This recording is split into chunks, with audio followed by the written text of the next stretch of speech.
তারপরে উমামা বাহেলি রাদিয়াল্লাহু তাআলা আনহু বলেন, কুলতু লিন-নবী সাল্লাল্লাহু আলাইহি সাল্লাম মুরনি বিআমালিন, আমি বললাম আল্লাহর নবী আমাকে একটা আমলের কথা বলেন তো, যাতে আমি জান্নাতে চলে যাব। একটা আমলের কথা বলেন, একটা আমল। তখন রাসূল সাল্লাল্লাহু আলাইহি সাল্লাম বললেন, আলাইকা বিসম ফাইনাহুল্লাহ মিসলালাহু, তুমি সিয়াম পালন করো। ইবাদতের জগতে সিয়ামের মতো কোনো ইবাদত নেই। সিয়ামের মতো এই ইবাদতটা সিয়ামের মতো, এইটা হলো সালাত নামাজ, এটা হলো সিয়ামের মতো। জি না, এটা হলো হজ, এটা হলো সিয়ামের মতো। জি না, এমন কোনো ইবাদত নেই পৃথিবীতে যেটা সিয়ামের মতো হতে পারে। আল্লাহ রাসূল সবকে না করে দিলেন।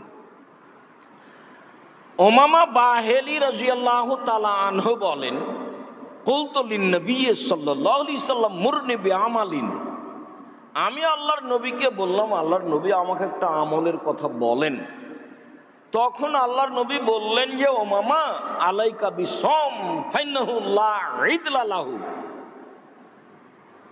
তুমি সিয়াম পালন করো। ইবাদতের জগতে সিয়ামের সমপর্যায়ের কোনো ইবাদত নেই। তাহলে আগের কথাটা এই কথাটা কাছাকাছি একই, মতো আর সমপর্যায়ের। হজ হোক, সালাত হোক, তাসবিহ তাহলিল জিকির আজকার হোক, কোরআন তেলাওয়াত হোক, এমন কোনো ইবাদত নেই যেটা সিয়ামের সমপর্যায়ের ইবাদত হতে পারে। মানে সিয়াম ভিন্ন ধরনের ইবাদত। সাহাল ইবনে সাদ রাদিয়াল্লাহু তাআলা আনহু বলেন, রাসূল সাল্লাল্লাহু আলাইহি সাল্লাম বলেছেন, ইন্না ফিল জান্নাতে ইন্না লিল জান্নাহ সাবআ আবওয়াব মিনহা বাবুন ইসমুর রায়ান,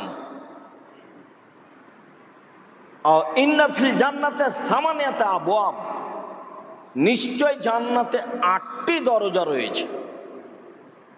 জান্নাত একটি দরজা 8টি, জাহান্নামে একটি দরজা 7টি। জান্নাত একটি দরজা 8টি, জাহান্নামে একটি দরজা 7টি।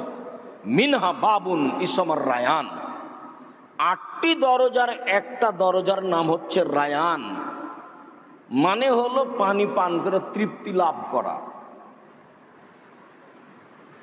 লা ইয়াদখুলুহা ইল্লা সায়মুন, সিয়াম পালনকারী ব্যক্তি ছাড়া এই দরজা দিয়ে কেউ প্রবেশ করতে পারবে না।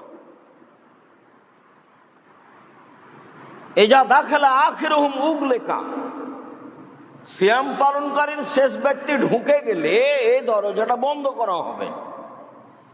এইখানে আপনাকে আরেকটা কথা বলি, জান্নাতের 8টি দরজা দিয়ে কিন্তু মানুষকে ডাকা হবে। যারা সালাত আদায় করেছে তারা এই দরজা দিয়ে আসো, এই দরজা দিয়ে এসো, ফেরেশতারা স্বাগতম জানাবেন। যারা হজ করেছে তারা এই দরজা, এইটা দিয়ে আসো, এইটা দিয়ে আসো। যারা সিয়াম পালন করেছে এইটা দিয়ে আসো। তো আবু বকর সিদ্দিক রাদিয়াল্লাহু তাআলা আনহু বললেন, আল্লাহর নবী, এমন কি কেউ হবে যাকে সব দরজা থেকে ডাকা হবে? তো আল্লাহ রাসূল বললেন যে, হ্যাঁ, তুমি তার মধ্যে।